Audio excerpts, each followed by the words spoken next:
مش عايزين نحكي الدور، مش عايزين نحكي دور، هو في اخره فعلا صدمه. الدور دور حبيبه، هي بنت فقيره من البنات اللي بيروحوا المولد وبيحصل لها مشكله هناك. الدور ما اتعملش قبل كده خالص، ولا اتعمل في مصر ولا بره مصر، وده حاجه كويسه. احنا ناقشنا مشكله ممكن تكون حصلت، ممكن تكون حصلت كتير جدا بس ما حطش عليها سبوت لايت، فاحنا حطينا عليها سبوت لايت بس.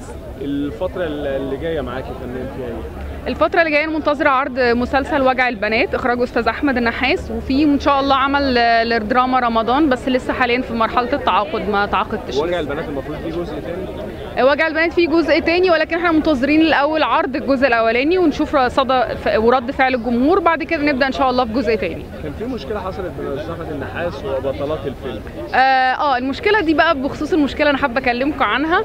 واحدة من الناس اللي اتقدمت بمشكلة جت قدامنا قدام الكاست كله وصورناها بالفيديو واعتذرت وباست ايدين استاذ احمد النحاس واعتذرت له. واحده من ضمن البنتين اللي عملوا معاه مشكله، ملك حمدي، اعتذرت له وجت اتاسفت لنا كلنا، باست ايدينا كلنا، ومتصوره فيديو وهي بتعمل كده علشان اعتذرت، لان هي عارفه كويس قوي ان مفيش حاجه من دي حصلت، وعارفه ان هي هتتاذي اذيه كبيره جدا لانها عملت ادعاء وتشهير بالمخرج بس.